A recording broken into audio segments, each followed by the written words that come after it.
بسم الله الرحمن الرحيم تبارك الذي جعل في السماء بروجا وجعل فيها سراجا وقمرا منيرا وهو الذي جعل الليل والنهار خلفة لمن أراد أن يذكر أو أراد شكورا وعباد الرحمن الذين يمشون على الأرض هونا وإذا خاطبهم الجاهلون قالوا سلاما والذين يبيتون لربهم سجدا وقياما والذين يقولون ربنا اصرف عنا عذاب جهنم إن عذابها كان غراما إنها ساءت مستقرا ومقاما والذين إذا أنفقوا لم يسرفوا ولم يقتروا وكان بين ذلك قواما والذين لا يدعون مع الله إلها آخر ولا يقتلون النفس التي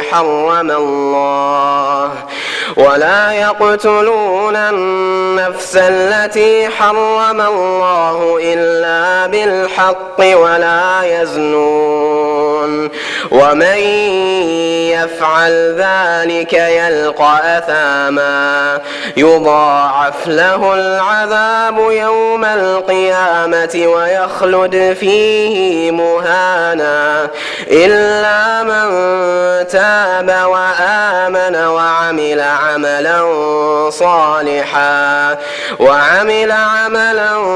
صالحا فأولئك يبدل الله سيئاتهم حسنات وكان الله غفورا رحيما ومن تاب وعمل صالحا فإنه يتوب إلى الله متابا.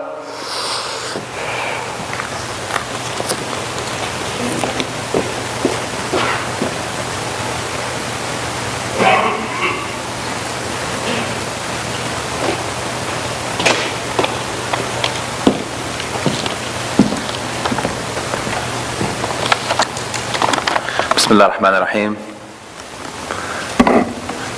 Assalamu alaikum.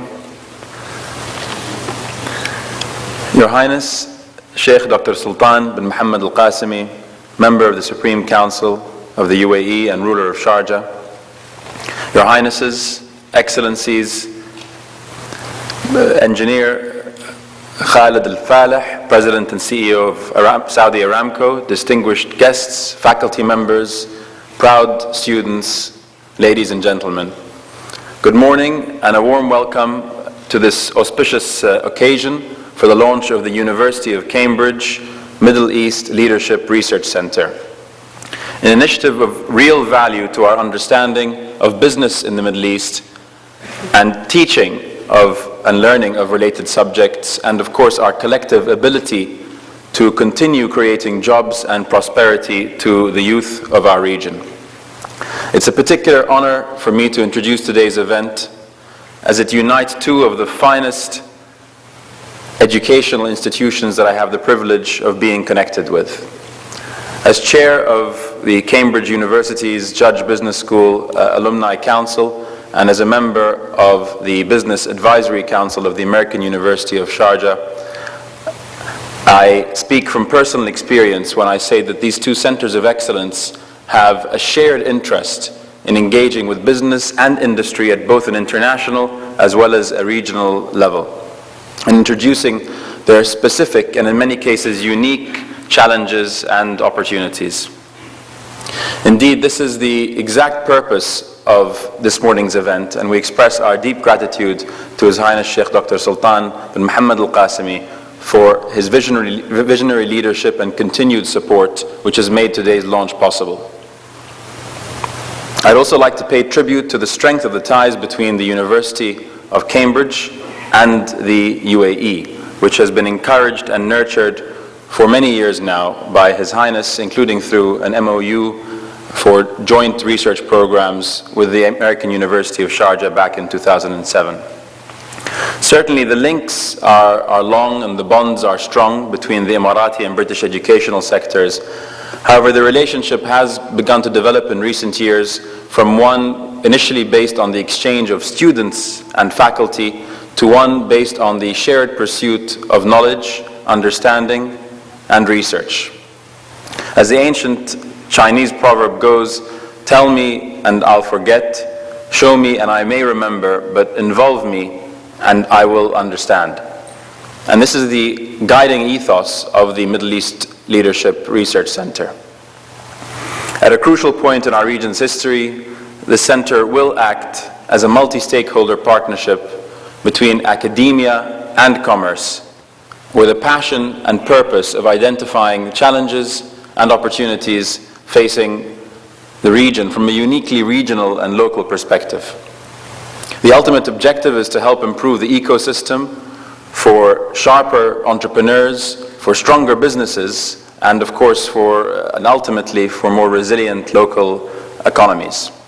I know that there are a number of future entrepreneurs and business leaders here in the auditorium today. This center really is ultimately for you, so I do hope that you embrace it and indeed help it to flourish. I'd like to, of course, thank all of our distinguished panelists and the panelists who have, of course, agreed to join us this morning. They're some of the most inspirational people of our region, coming from very different and diverse backgrounds. And there is, of course, much that can be learned from their leadership and from their experience. I'd also like to thank and welcome Peter Hiscox, who's the architect and CEO of the Middle East Leadership Research Center, and all his colleagues at the University of Cambridge for extending a warm hand of partnership, and of course Acting Chancellor Dr. Hochstetler and Vice Chancellor Salim Al-Qasir and all the staff really at AUS for facilitating this event. And without further ado, it gives me great pleasure to introduce a true international educator who has earned the respect of both the academic and the business communities alike, wherever he has taught over the last 20 plus years in academia. He's helped some of the largest companies in the world, such as GlaxoSmithKline, to be better innovators. And his numerous research papers and books are amongst some of the most cited in the world. Please join me in warmly welcoming the Director and Dean of the University of Cambridge Judge Business School, to the beautiful Emirate of Sharjah, to the wonderful American University of Sharjah, and finally onto the stage to deliver his opening address. For Professor Christopher Locke.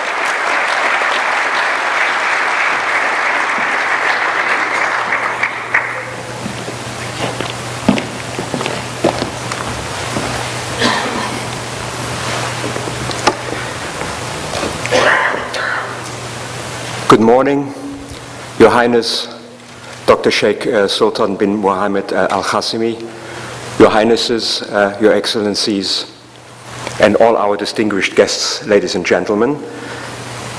Thank you very much for coming, and it is my honor to be here and to actually share this event with you. This is a great opportunity. And in my opening address, I want to put this research center a little bit into the perspective of the Cambridge Judge Business School and explain what we're trying to achieve and why that is hopefully interesting to all of you. Now, I represent the Business School of the University of Cambridge, and this is a research center of the Business School. However, as Badr already pointed out, this is part of the wider engagement of the University of Cambridge with Sharjah, which has quite a long history. And as part of this center, it will be completely natural to also involve other parts of the University of Cambridge, and obviously also to collaborate with the American University of Sharjah, as was specified in the original MOU. So potentially this can become wider than just a business school. However, for now, I will try to give you a feeling of the motivation of the business school in doing this. Let me say a few words about what we actually are and what we do.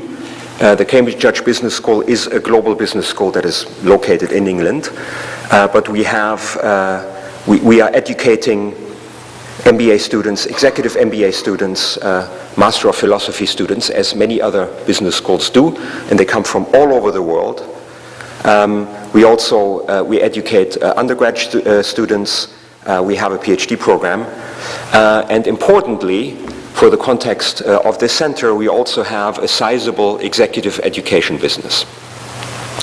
Now, executive education in its traditional sense means a commercial relationship with organizations to train their people in business skills, and we do some of that also.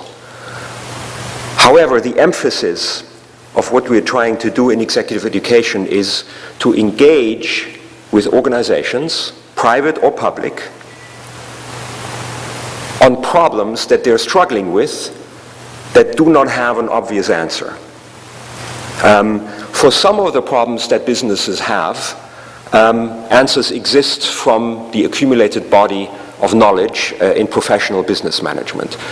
But every business is somehow unique, at least to some extent, especially in a region which has a very ambitious agenda.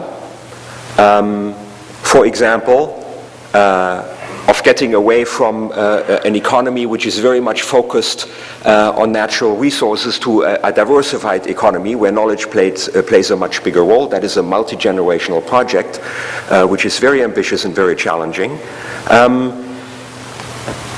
So we are engaging in the context of executive education with organizations in problems where knowledge is co-created, where there is not a one-way street of we come with some wisdom which we are parting with others, but there is a spirit of engagement with these organizations to understand the challenges that they're really facing, to work with them on creating new solutions which work for them and which may hold some lessons which you can then also share with other organizations.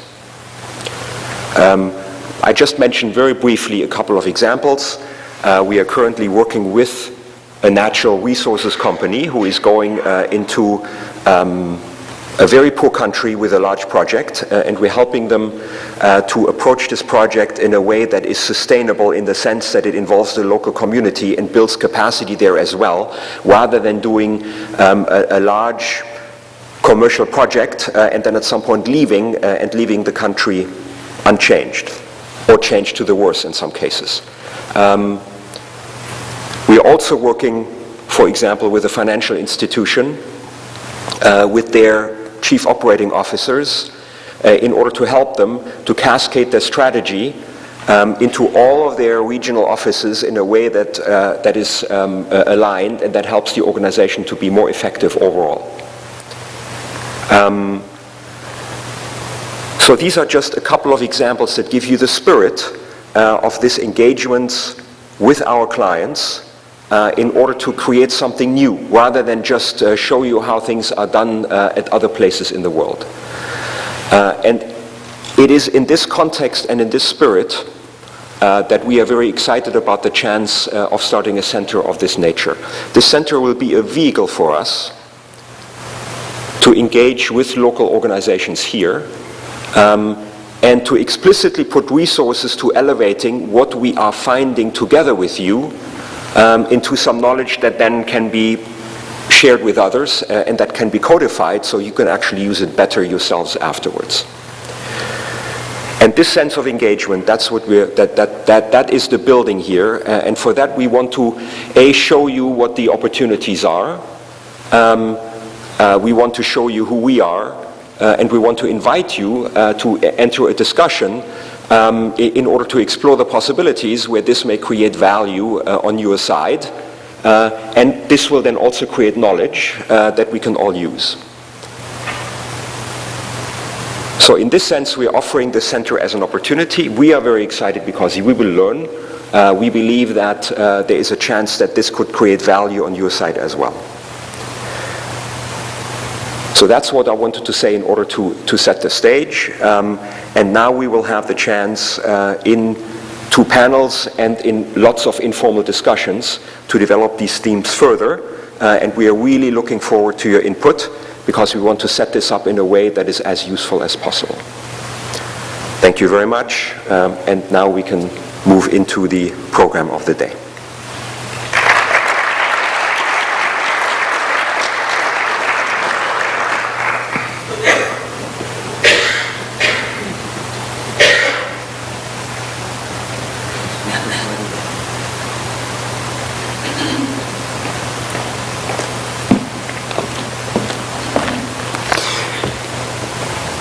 Okay, so I just learned that there is no intervening step, so we move right away into our first panel. And we have a very distinguished panel of people who have agreed to discuss with us. So I would like to invite them all on the stage. And this will go in the following way, that each one of them will get the chance to say a few words from their perspective on our topic of the opportunities and challenges to generate growth in the Middle East. And then afterwards we will have questions with the audience. So I would like to invite our panel. The first one is Your Excellency Sheikh Bodur bin Sultan Al Qasimi, who is the chairperson of the Sharjah Investment and Development Authority.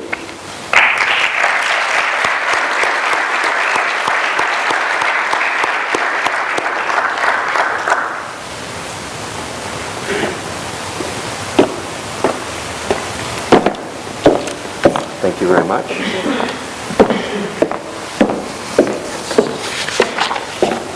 We have Khalid Al-Faleh, the President and Chief Executive Officer of Saudi Aramco.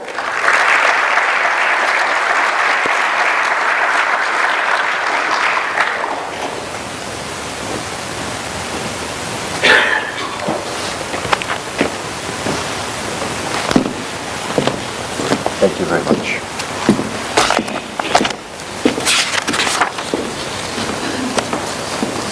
Khalaf Al-Habtoor, the chairman of Al-Habtoor Group.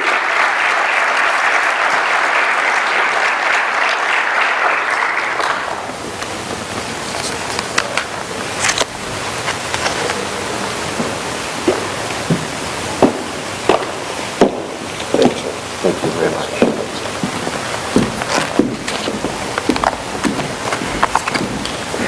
And Dr. Tawfiq Al-Muayyad, the chairman of Al-Muayyad & Sons and Al-Muayyad Williamson.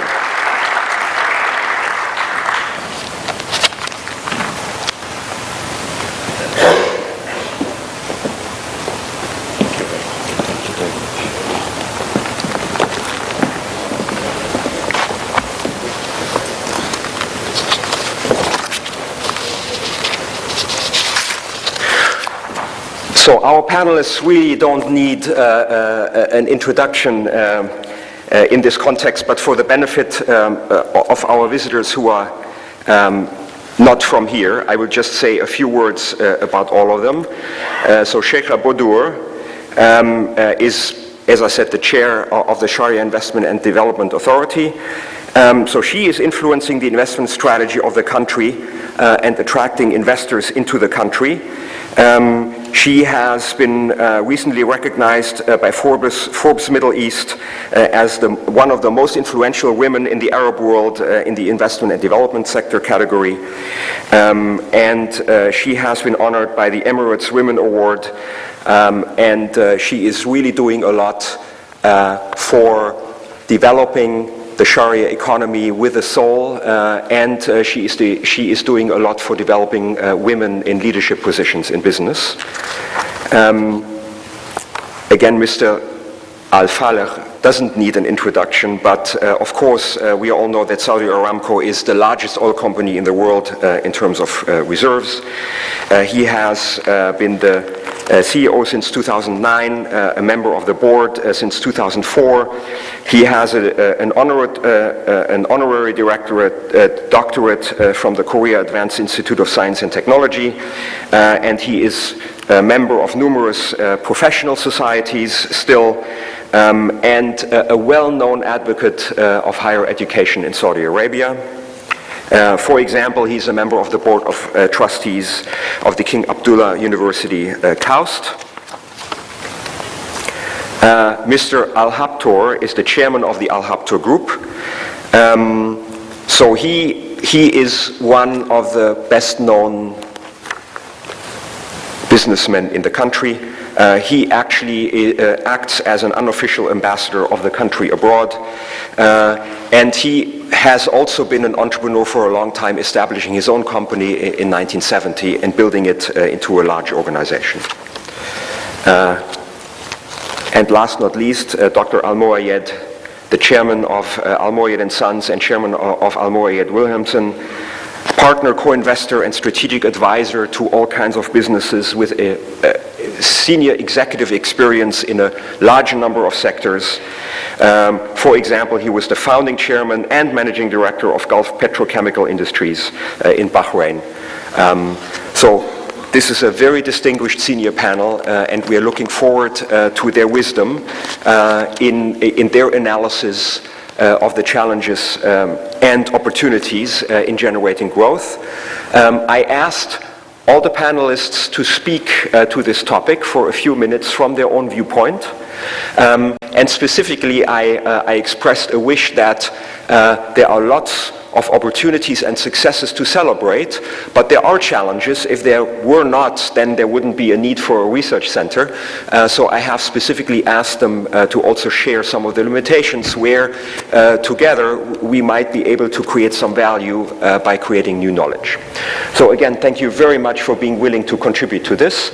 So each one of them will get a word, and then I will ask a question, so we can have one round of a discussion, and then we will open up to the audience. So thank you very much. So Sheikh Abodur, would you like to start? Thank you. Good morning, everyone.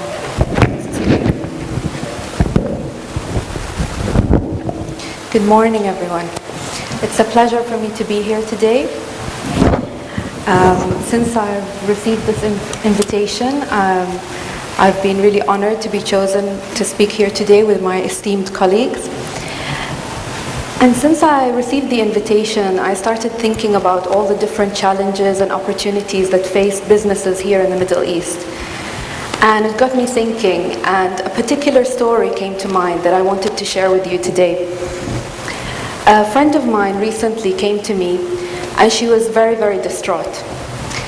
You see, her son wanted to apply to a university in the United States, and his father said to him that he wasn't allowed to go. And it wasn't the reason that he wasn't allowed to go that upset her, it was how he handled the situation. So he told him, "You're not going, and that's that. You have to accept the answer without asking any questions." Have you heard that before? I think this story really got me thinking. Doesn't the husband's answer reflect a culture where questions are not encouraged? We're here to mark the opening of a very important research center. Research is all about asking the right questions. Knowledge is the result of questions and experimentation with new ideas. As I was preparing for my participation today, I listed a number of challenges that face businesses here in the Middle East. Yes, there are structural challenges, there are macroeconomic challenges, there are political challenges, and there's intense competition in the region. These are legitimate challenges, and we must find solutions for them. But you know what? In my opinion, all of these challenges pale in comparison to the absence of a culture that encourages questions. How can we expect businesses to grow and thrive when strategic decisions are not challenged? How can we expect businesses to grow and thrive when the status quo is just accepted? How can we expect businesses to grow and thrive when we don't encourage people to ask questions? Let me give you an example. You all know Walt Disney. Walt Disney changed the face of the entertainment industry just by asking one question. One day, he was in the park with his two daughters, and he was pushing them on a swing. And he was extremely bored. And he said to himself, how can I change this experience so both the parents and the children enjoy their time together? It was a simple and profound question that changed the face of the entertainment industry, and it's a huge company now that employs hundreds of thousands of people, and his legacy lives on. Another great example is the company Apple. Apple, as a company, never accepted the conventional beliefs. They challenged the conventional beliefs. In 1942, the chairman of IBM said, there's only a world market for 5 computers. I'm sure I have more than 5 computers in my home. My point is, if Steve Jobs had accepted that and not challenged this belief, the company Apple wouldn't be where it is today. Apple asked the right question. They asked, how can we change the user's experience with the computer? They didn't ask how many computers can we sell. My point is that just by asking the right question, you can change the history of the company. We also need to cultivate a culture of possibility thinking in our businesses and in our youth. Find creative solutions to the challenges that we face. According to a report online by Brookings, the Middle East is experiencing an unprecedented youth bulge, with 30% of the population between the ages of 15 and 29. That's over 100 million youth. We need to instill in this youth the culture of possibility thinking. We need them to think and act like entrepreneurs. Now, there are many traits of entrepreneurs, but I picked 2 that I'm really fond of. 1, they love to take risks. And 2, they take action. And here I just want to share a personal story with you. When my daughter was 6 years old, she asked me a question. She said, can you buy me a chicken egg incubator? And I'm not the kind of mother who says yes immediately. So I said to her, if you earn the money, I'll buy it for you. And it costs $100. So she baked cookies and she sold it to all her friends and cousins and aunts and grandmother. And of course, when they knew why she was doing this, they started donating to our cause. And she raised more than $100. And I bought her the chicken egg incubator, and she was very happy. I'm increasingly proud of what she did, actually, because she didn't just accept my answer. She went ahead and she did what she wanted. And she's a little entrepreneur now. She's 10 years old. And the other day we had organic vegetables growing in our garden, and she said to me, can I sell them and make money and donate it to the cat and dog shelter? And I said, yes, go for it. And so we need to encourage that kind of thinking in our youth today, not to let them depend on the government for everything. They need to go out there, take action if they want something to happen. So I just want to leave you with this message today. We can try to solve the macroeconomic problems, the structural issues, even the political issues, and we must find sustainable solutions to all of these problems. But what I want to focus on today is the human factor, which is at the heart of every organization. We have a huge opportunity in the Middle East with a rich resource of young men and women who, if given the right opportunities and the chance to experiment, they can challenge the traditional beliefs and the traditional ways of doing business, and will change the landscape and culture of businesses in the Middle East. Thank you.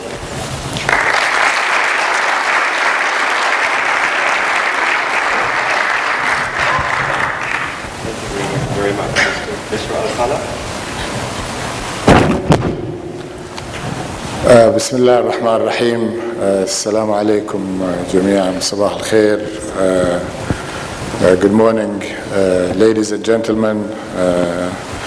It's a pleasure, of course, and an honor to be invited and to be in the presence of a leader, not only here locally, not only regionally, but indeed a global leader for whom I personally have had great admiration most of my life, and I think all of us in the region look up to as a man who has carried the torch of advancing education, values of our region, culture, and bridging East and West in a very, very exemplary way. His Highness Dr. Sultan bin Hamad Al-Qasimi, who has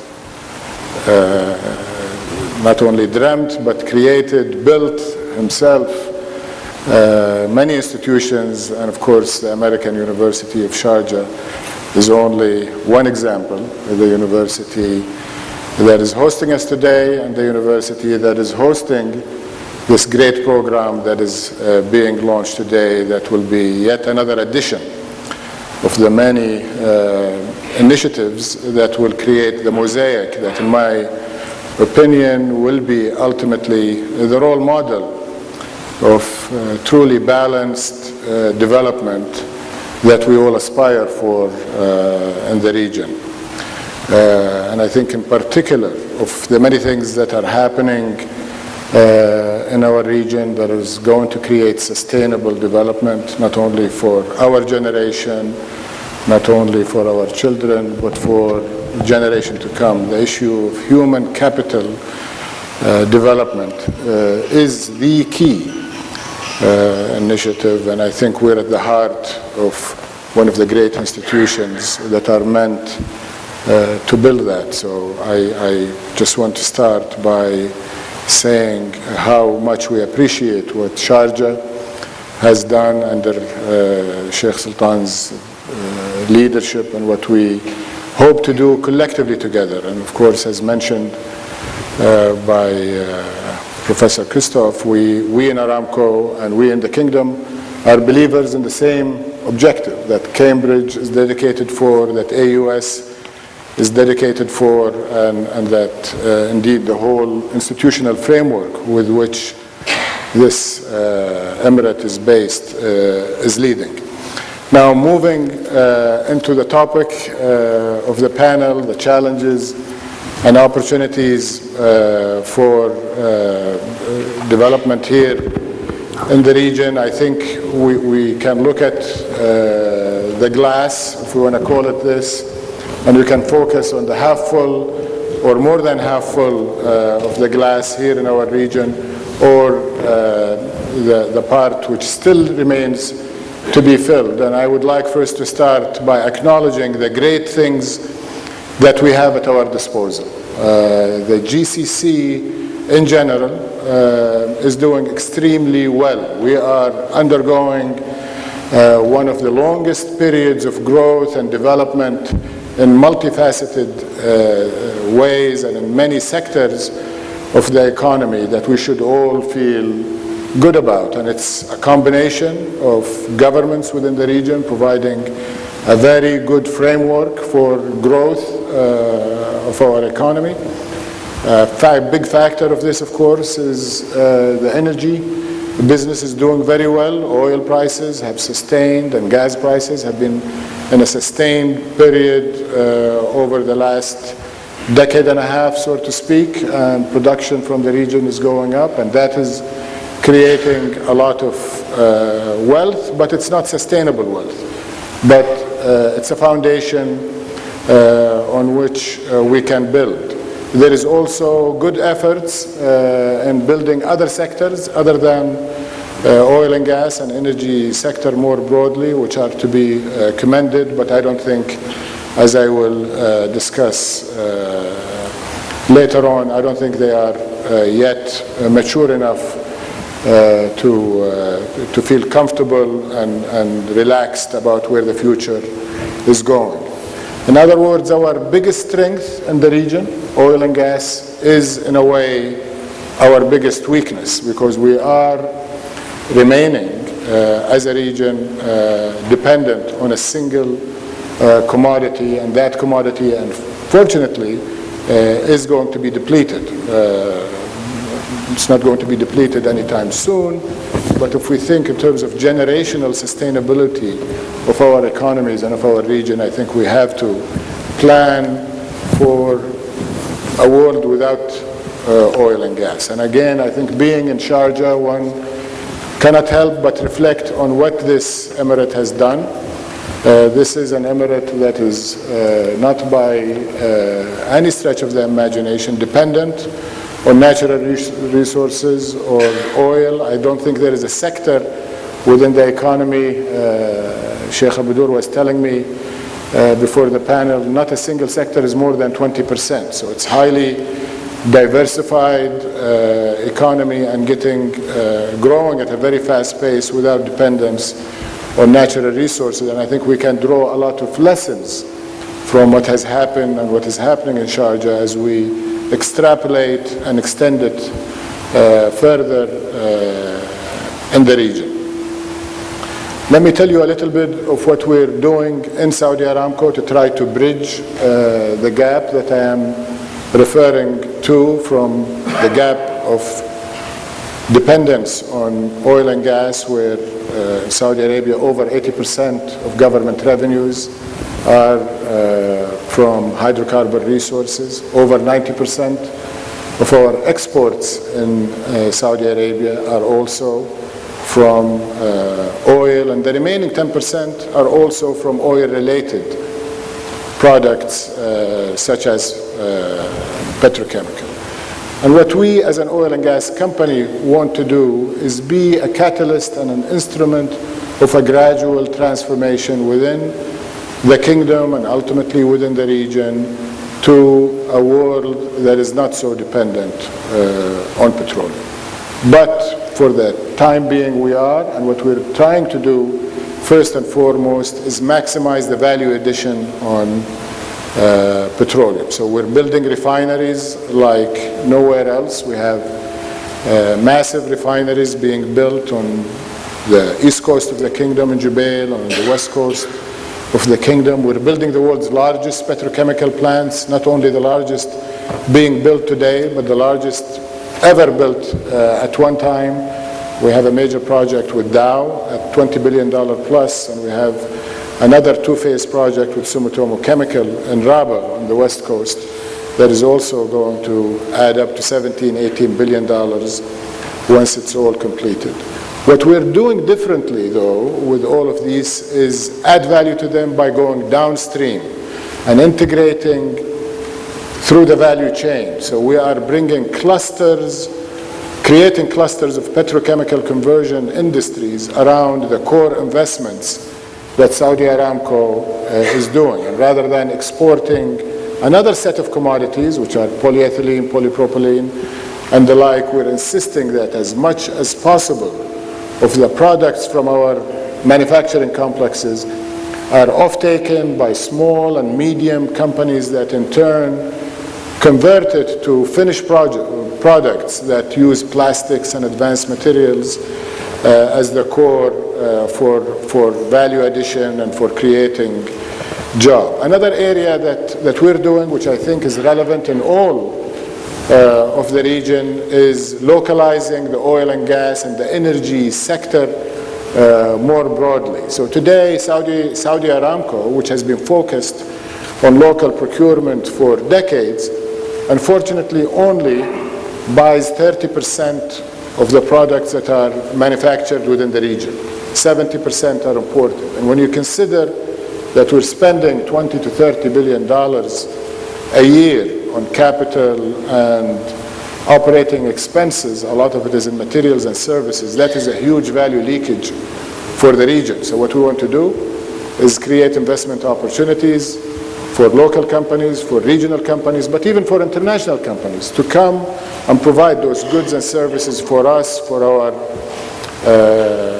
peer companies here in the region, the Emirates, Kuwait, Qatar, Bahrain, to also procure from the region. By the way, we have been using services from the UAE for decades, and we continue to do that, and we're increasing our procurement from the region. But what we want to do is really build an energy sector here in the region that will exceed what has been done in the US Gulf Coast. It will exceed what has been done around the North Sea in Norway and in Scotland by creating everything from research, services, manufacturing, training and development.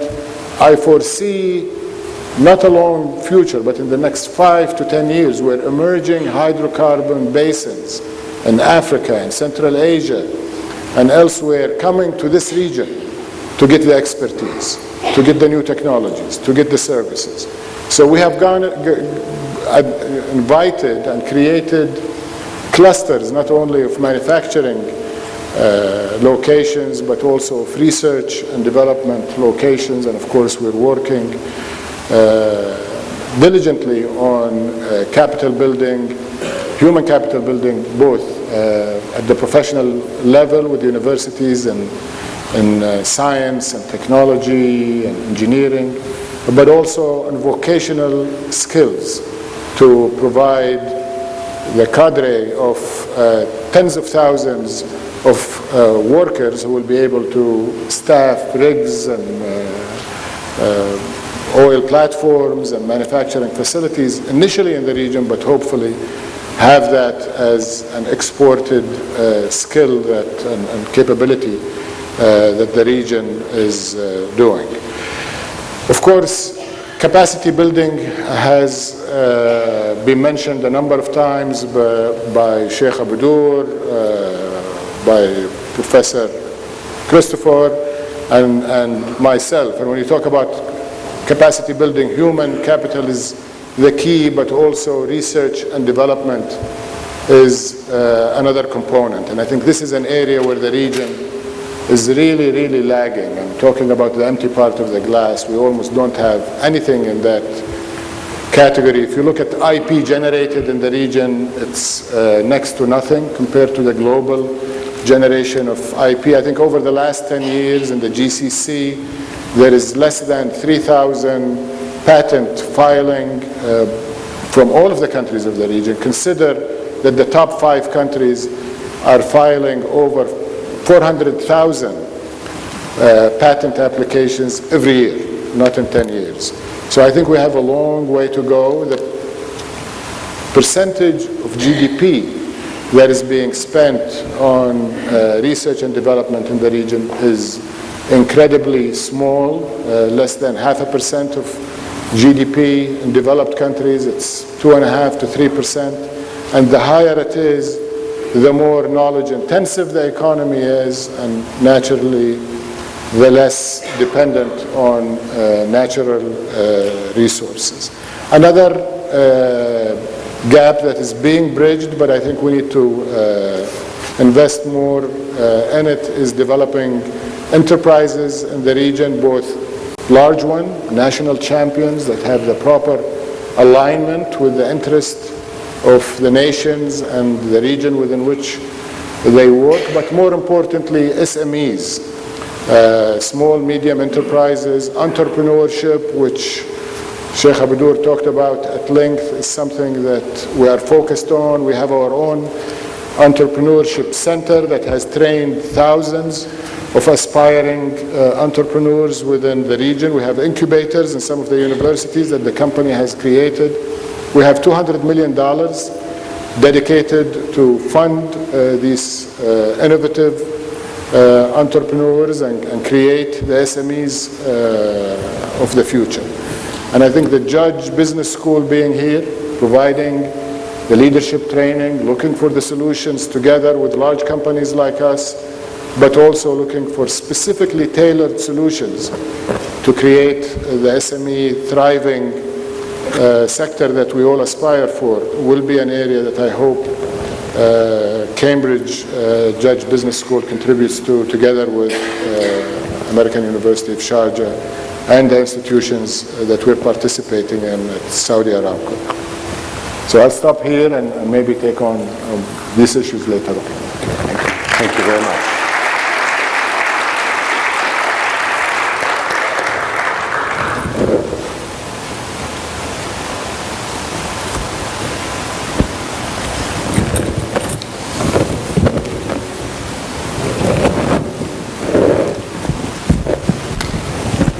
It's working.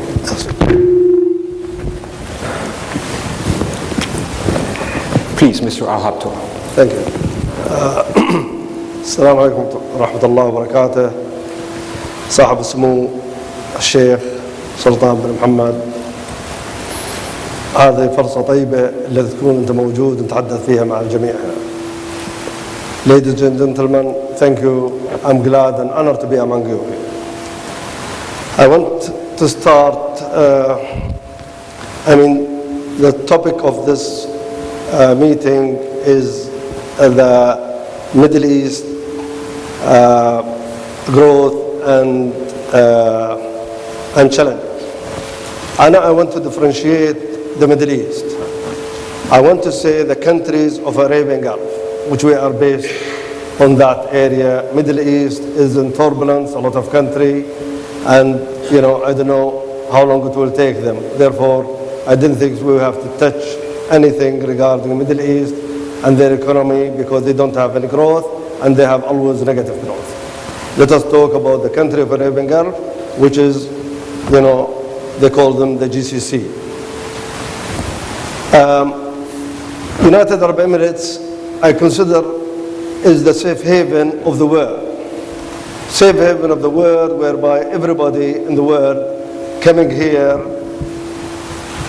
opening business,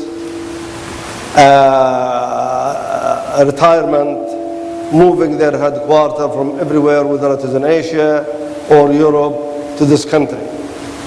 This country is blessed, and we are also blessed with our leaders and with our people. This is why we are very successful in our approach. We are very successful in our planning, whether it is financial plan or political plan or security plan.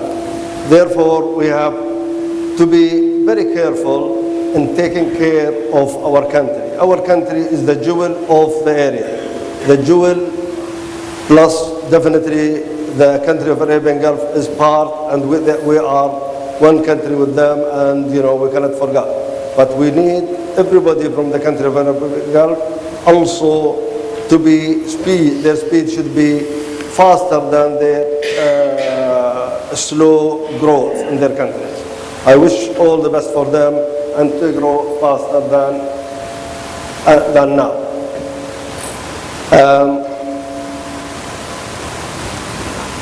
The reason for my country here, people investing, companies moving here because of the safety, because of security, and also they learn something which is important. We are the first country in the world which we recovered from the financial crisis. Europe in turbulence until now. They cannot fix it till now. We are already ahead. And I can say about my group of companies, I am leading that group, and we are same like 2007 before the financial crisis, and we are going to grow every year not less than 5 to 7%, inshallah. Of course, a lot of people will think United Arab Emirates is small. That's very true, we are a small country, but we are very old in experience, we're very old in vision, we are very old in making things done. We are not only talking, but we do it. And the great thing that, we are always parallel to our government. We are partners with our government. We cannot depend a lot in ourselves or depend on our government. We have to participate. We have to share with them their responsibility. We as a businessman we as a business houses, we gain, we make money from this country, therefore we have to put back and share for everything with them to make sure that our country is one of the best countries in the world. This country is becoming a school for professionalism. You see from all over the world now, I will talk about engineers. You will see people developing, whether they are in Europe or Asia, they will come and take engineers from this country for a simple reason. Because of experience, because of fast track, because of achievement. We teach them. They learn a lot, the engineers in this country, because of the opportunity we are giving them. We are the country which they are paying the highest salary, the highest packages. A lot of people think we are paying less. We are paying the highest. This is why they are here. The infrastructure of the country is ahead of a lot of countries in the world. Our hospitals, our universities, our airports, our infrastructure in general as roads, flyovers, bridges, ports, we are doing very well in that. Therefore, this is a main attraction and attractive to the world where people can come here and feel not only for investment, also for tourism, for retirement, for relaxation. They run from their country because they don't find the care we care about them here. Our government facilitates a lot to the investors. They do a great job to make sure that everything is done in the right time, and we encourage them, and we are in access with our leaders at any time to make sure that the country is always in a good shape. And we as the people of the country and the residents of the country, we always represent as ambassador overseas. Always people talk of achievement of Expo 2020. We were in competition with the giant, Russia, Turkey, Brazil, and we are a city of Dubai with the support of United Arab Emirates, which is part of United Arab Emirates Dubai. We were the successful country.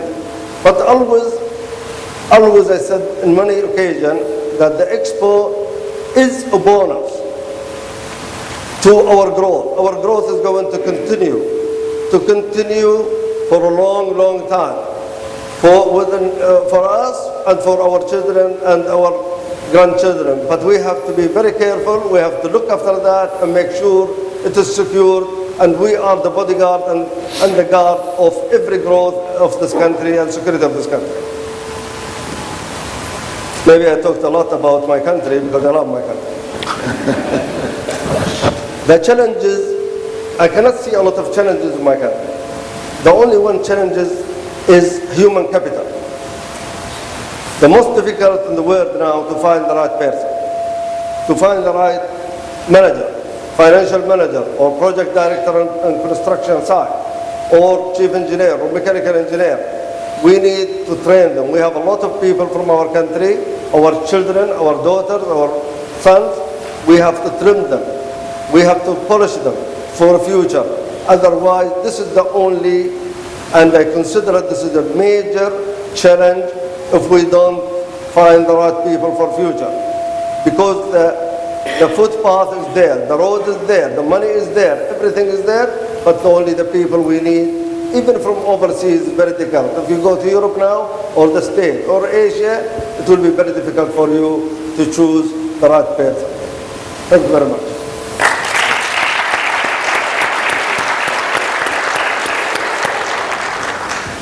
Thank you very much. Dr. Amouayed.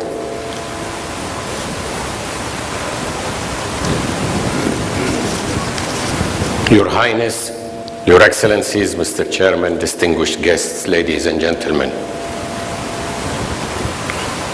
What a great honor to stand here in front of you today to celebrate the establishment of the University of Cambridge for the new Middle East Leadership Research Center. It's really not easy for me to start talking without being nostalgic and emotional in the presence of Your Highness.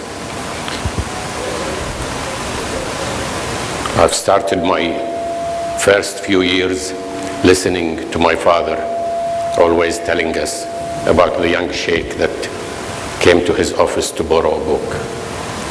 And then I wish that he was here now to see what the young sheikh has done for his country. The university city is a perfect example of what a good leader and a man that believes in knowledge can do.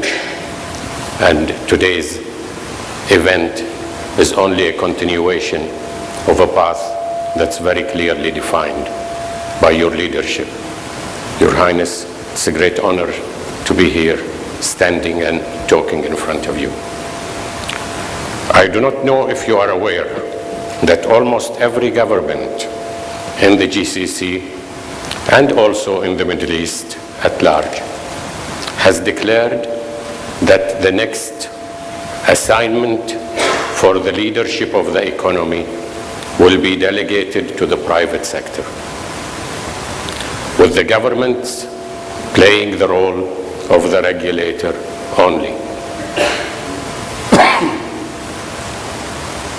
I am used to giving talks about successes that has occurred in this part of the world, but the Dean of the university has asked us specifically this time to speak about the difficulties rather than the successes. The successes are things that everybody can see. So I'll accept his request, and I'll try to share some of the difficulties that the private sector sometimes come across. I will emphasize on the private sector. We are business people, and we do our business, and we let the governments do their part. The question here is, can the private sector handle this responsibility? And is it ready for the challenges ahead? Let me share with you some examples. We are beginning to see large investment banks that are beginning to disappoint their shareholder base. We have heard of many explanations and clarifications, but all of these financial disasters could have been avoided if the role of the regulator and the accountability of the external auditor has been clearly specified.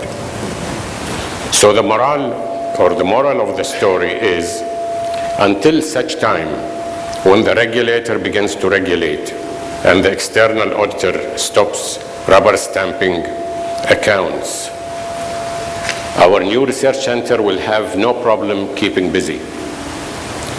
One option is to help set up a watchdog of legislations to guard against future financial crises, or to come up with a manual or checklist to teach family companies like ourselves and private investors on how to deal with shadow banking, credit, and receivables. The second example is what happens when a government of a host country changes its regulations or labor laws at short notice. I know a number of very successful technological and service companies that employ a large number of expatriate staff. In Saudi Arabia, for instance, recently, that are stuck with the new labor law requirements. So a business research center that can devise methods to fast-track transfer of talent to enable companies to make use of local manpower will be badly needed. I think a third example, which is slightly going out of the region, is also worth mentioning. And that is of a successful energy company operating in one of the Middle East countries It employs international talent from all countries of the world. Suddenly, the entire government changes. And talent and leadership gets redefined. The requirements begin to change, the requirements for success begins to change, the requirements for communications begins to change. We found ourselves in a totally new environment where the frontline players had to be redefined. There resulted totally new environment and circumstances, and suddenly the conventional imported corporate governance regulations no longer applied. The moral of the story is, how does the private sector protect itself from major political changes when the basic definitions of talent is tampered with and conventional wisdom from other countries does not necessarily apply? Distinguished guests, I tried to share with you real challenges that the private sector will continue to struggle with, hoping that the new Cambridge Research Center will help us resolve as we celebrate today its blessed launch with the presence of Your Highness. Thank you very much for your attention.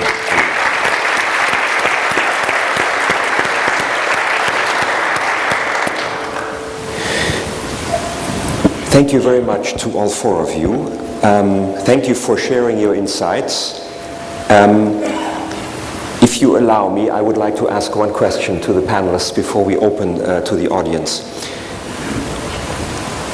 I made some notes when I listened to you speak, and there are two things that jump out at me. One is there is a clear sense of achievement, which is very obvious when we, when we come here. But there's also a description of a need for change. You said we need to ask questions, we need to foster entrepreneurship. You said we need to reduce dependency, which will require big change. You said there is not enough talent. We need to change the way we are looking at people. You said we need to change the interaction between the private sector and government. Now, change is something which is very difficult wherever you go. If each one of you could share one insight on how do you manage change?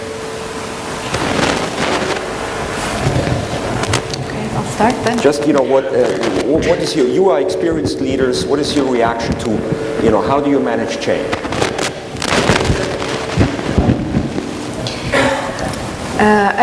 As we all said, change is needed in this part of the region. And we feel it most, I believe, when we see that the students coming out of universities don't have the required skills that are needed for the jobs that are available. There's a huge discrepancy here.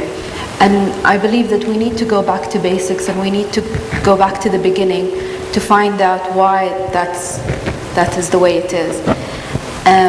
One of my passions actually is education, and I'm very passionate about changing the way our school system is working here in the Middle East.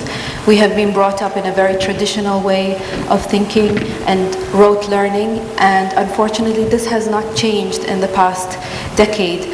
However, we're producing students who have been told what to do, what to say, how to think, and then suddenly we put them in a situation where their boss tells them, give me some new ideas, tell me how I can do things, come up with new solutions. And there's a huge discrepancy there. So we have to address this challenge. We have to go back to basics. We have to go back to the beginning and change the way we teach our children to think, to be independent, not to conform to a particular model. So yes, change is definitely challenging, but we need to address that, and I think it's very fundamental that we look at our education system as well. Thank you. Well, maybe I can share a little bit of our experience, and if I can just go back to my earlier remarks that there's so much going well, and I agree with my colleagues, that so much is going well that sometimes the good things that are happening in the region can actually be an impediment to deep reforms and massive change programs if one wants to undertake them. It's well documented in the industry that over 70% of change programs, major change programs within corporations, fail to materialize because of the inherent resistance of organizations and human beings to change from what they're used to. So if one is serious about undertaking change, one has to plot it in a deliberate way and attack the challenge in many different ways. One way to achieve change is having what is called a burning platform. So if you're in an organization that is failing and you can show all of the stakeholders within that organization the future success, that will, there is a greater chance of success because of the failure that you are experiencing. But many organizations within the region are not failing. So that burning platform is not there. What we have done in Aramco is called it a burning opportunity. We said we have a burning opportunity. We're doing well. In the introduction you mentioned, Saudi Aramco is the largest oil and gas company. We're probably the most profitable, although our financials are not listed. We're the lowest cost. We're the safest. And I can go on listing all of the good things we're doing which work against us trying to diversify and being the most diverse energy company on the planet, the most profitable petrochemical refining company, having the broadest global footprint, not just a local footprint within Saudi Arabia, creating the most opportunities within the kingdom, creating hundreds of thousands of jobs and related businesses and opportunities around us. All of these are opportunities that we have to paint that future in front of our people. But that's not enough. I think that is only the beginning. You follow that with multiple initiatives going from the individual human level to the small business unit level within the company to the integrated corporate performance measurement. So you create KPIs, you link these KPIs to individual performance measurement and rewards, you link it to individual department and unit performance measurement. So we have a balanced scorecard with which we compensate not just the leaders of the company, but even at the shop floor, so to speak. And one of them is an organizational health. They're not all financial metrics. Is how much talent are we developing? Going back to the challenge of talent. Everybody contributes to knowledge transfer to the younger generation. Last year we hired 10,000 people, 9,500 are fresh out of school Saudis. So how do we transfer knowledge from the experienced generation that is retiring to this young 22-year-old graduate? Everybody gets measured with this. The kingdom agenda is a fifth of our balanced scorecard. How much job creation are we doing? How much local content are we creating? And the whole company then gets measured on this, and we cascade it down to business units and individuals. We measure that quarterly, semi-annually, and annually. We report it to our board. We have town hall meetings. We have blogs. We have ways of facing the challenges together and overcoming the resistance that we know exists today and will continue to exist. So that is the nature of a transformation program. You have to realize you're running against gravity, so to speak, and you have to pace yourself for a long journey of overcoming that resistance. Otherwise, you're going to be in that 70% pile of failed change programs and transformation. And one thing we have undertaken is a specific behavioral program change. We have a behavior program change. We're an 80-year-old company. There are many things entrenched in our corporate culture that have served us well but are not suitable for the company of the future. We have identified them, and we are deliberately and working on a culture and a behavior change within Saudi Aramco. Thank you.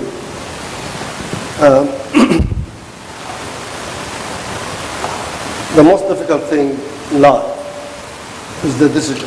Not everybody can take a decision except a person who's a decision, and he should be responsible for his decision. Also, second is choosing the right person. These two issues the most difficult. Success is not easy in any way. People think success only, maybe some people inherit it, they make money, but some people they cannot. They don't have money, but they are very successful because for the simple reason, if we follow what they call it in English, the discipline, and I call it the constitution of God, which is really, if you work within the perimeter of constitution of God, it means, sorry, maybe I will go a little bit farther on this, like teaching, if we sleep early, wake up early, go to our work early, have lunch early, have dinner early, do our sports, and sleep early, this is an addition success to our business. Business success, it has a lot of criteria. Not only you see the project, but also you have to have the luck, you have to have the personnel, you have to have the leadership on that to make success. Therefore, the challenges is the decision and choosing the people. This is what I think. Thank you. Well, I think change, we live in a very conservative system. Our culture somehow does not like change. It's a dirty word. But the younger generation now think it is the end thing. If you don't change, you're dead. How do you tackle change, or how do you handle it? I think the best way of handling change is through dialogue. Change is not a difficult thing in business. Through dialogue, as long as you define the boundaries of change and you don't use it as an instrument to go out of line and try to gain more than what you have asked for initially. I think the best way to tackle change is through dialogue and through persuasion. Then it makes the process very enjoyable rather than painful. Okay, thank you very much. Yeah. Thank you very much. That was very interesting. Now, we have had already a number of people who actually could have been on the CARE panel, but who really wanted to participate in the conversation and wanted to ask questions. So a couple of questions we have already been, asked beforehand. One question, Heba Fatani would like to ask one question, who is the Senior Executive Manager of Corporate Communications for the Kingdom Holding Company.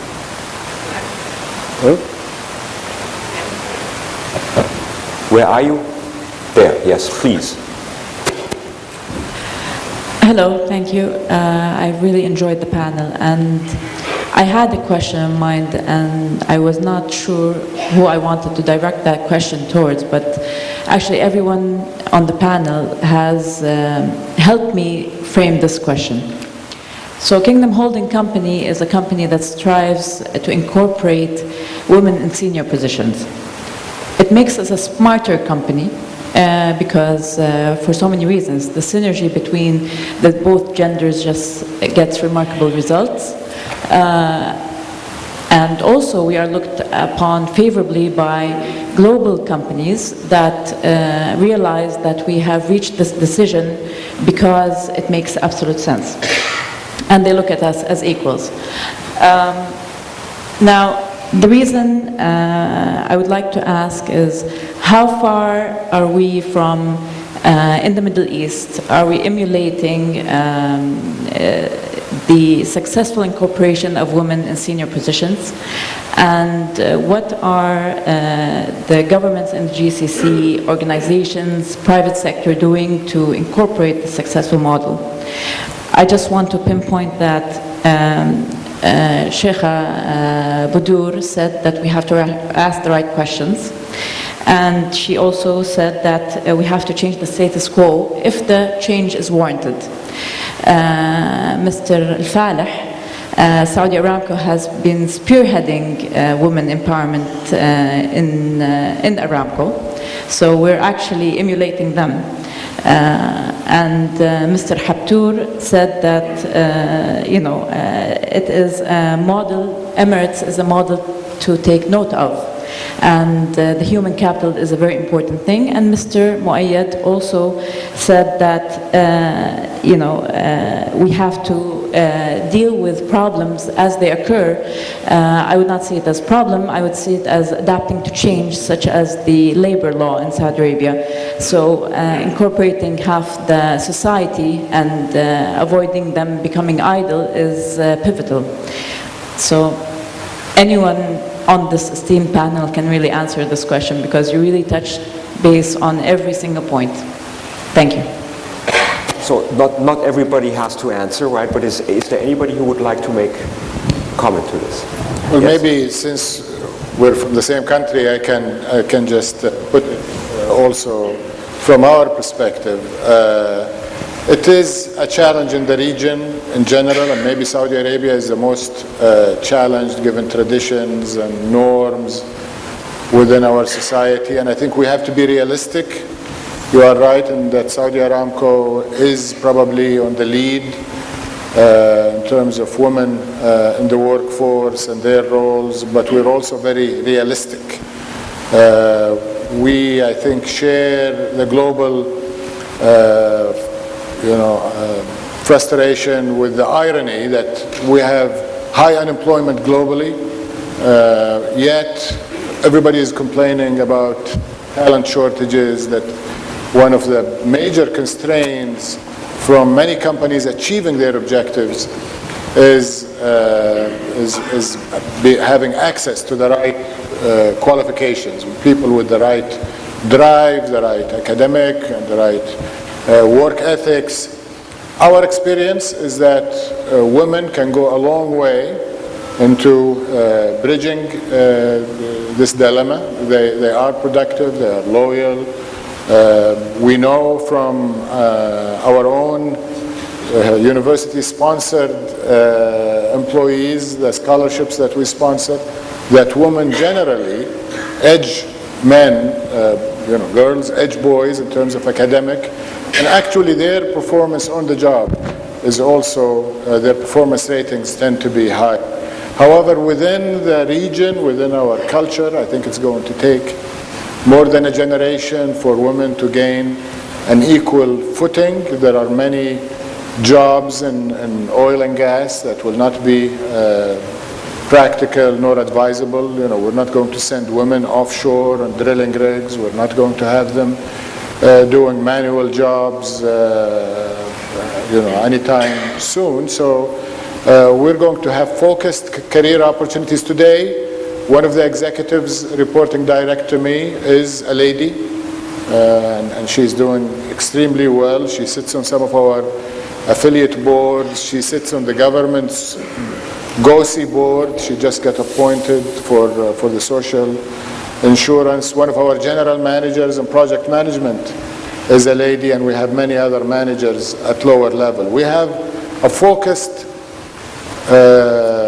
program where we take girls out of high school and send them to universities. 80 young girls are taken and sent around the world, and I'm proud to say that 9 of them are here at the American University of Sharjah and doing extremely well at this institution. Many of them in technical fields. They will go back and be in our offices doing engineering solutions and research and development in jobs that are suitable for women. And it will grow from single digits now in our workforce to hopefully approaching 50%. But I think we should be realistic and realize that this is going to take a generation or two before we get into that environment where there is balance in the workforce and we have access to the total richness of the female workforce. Can I just add something? that. Actually, I've just come back from a trip to Washington, D.C., and I was there to promote investment opportunities in Sharjah. And I'm not joking when I tell you that most of the questions from the audience were about women in leadership positions. They were surprised to see me up there speaking, and I think it surprised a lot of people that in the UAE we do have a lot of women taking up leadership positions in the private sector and in the government sector.